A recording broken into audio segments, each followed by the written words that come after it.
महात्मा गांधी की, भारत माता की।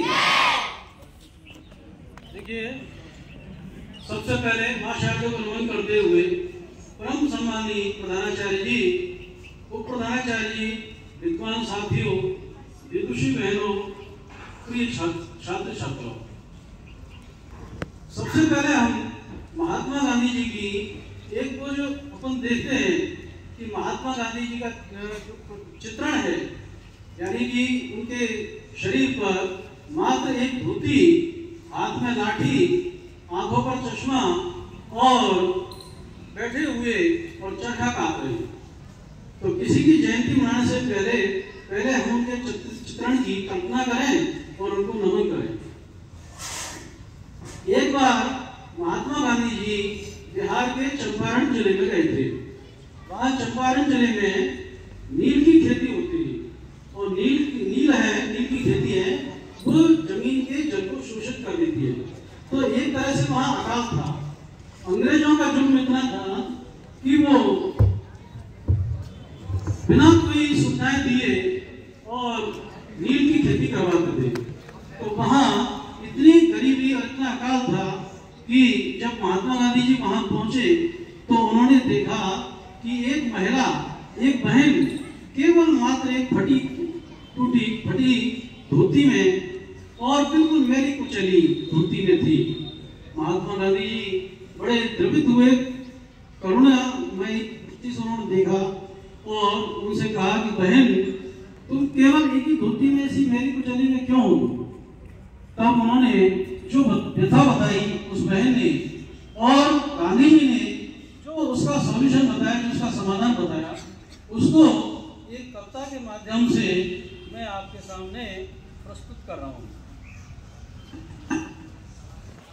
गांधी जी पहुंचे दूर दक्षिणा पथ में, करते दर्शन मातृभूमि की झांकी पग पग पथ में।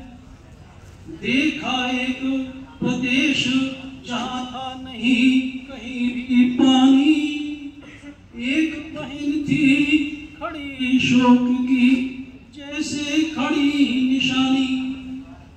मैंने वस्त्र कुचैला तन था, बहन खड़ी थी ऐसे, स्वयं मूर्तिमन खड़ी हुई हो दरिद्रता ही जैसे।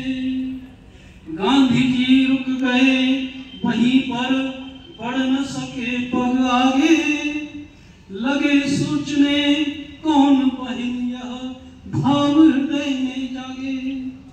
गांधी जी ने बढ़कर पूछा, कौन बहन तू बोलो, क्यों तुम इतनी मलिन लग रही, भाव हृदय के खोलो।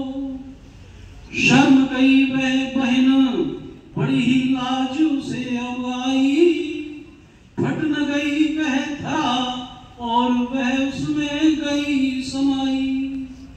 क्या बतवाए दुख हृदय का, दुख की बड़ी कहानी, मौन खड़ी पत्थर की प्रतिमा, सीना निकलती वाणी।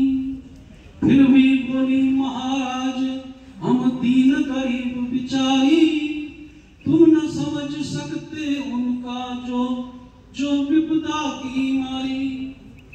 यह है निर्जल देश, नहीं है यहाँ कहीं भी पानी, जिससे स्वच्छ रहूं मैं धोके धोती फटी पुरानी। धोती भी है एक, अगर कहीं मिल जाता भी पानी, तो उसको धोने में भी धोती भारी है रानी। इतनी गरीबी कि धोती एक है, उसे ओढ़े या बदले या उसको धोए। यदि जल भी उपलब्ध है तो ये स्थिति है उसके सामने। सुनिए मेरे महाराज, मैं क्या मेरे जैसे इस देश में रहते अनगिनत भाई बहने ऐसे। गांधी जी सुना पड़ बहन की लंबी दुख की गाथा, कह न सके कुछ उनका भी झुक गया शर्म से माथा। बोले बहन दुखी मत हो, सच है दुख भरी कहानी, पर इस दुख का भी उपाय है, उसे सुनो कल्याणी।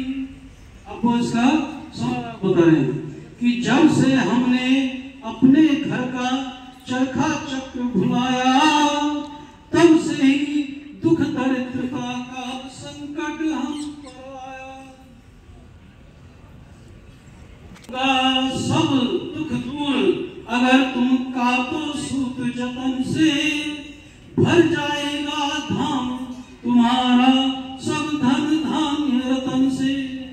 बहन चकित थी सुन गांधी जी के चरखे का मंत्र, चरखे की ही अमर तान से हम सब हुए स्वतंत्र। काका सूत बहन ने या वह चरखा चला न पाई, वैसे ही बह रही या वहां सुख की बरसाई। किंतु रात भर गांधी जी को उस दिन नींद न आई, रहे घूमते सपने बनकर भूखे बहने भाई। और उसी दिन से गांधी जी ने एक दृढ़ प्रतिज्ञा ले ली कि लिया अचल प्रण गांधी जी ने उस दिन बड़े सवेरे, जब तक दरिद्रता है मेरे दुखी देश को घेरे, तब तक मैं भी कभी न अपना पूरा बदन ढकूंगा, एक लंगोटी लगा रहूंगा, अस्मृत यही सहूंगा। सुन करके गांधी जी के इस अचल प्रण की गाथा, श्रद्धा से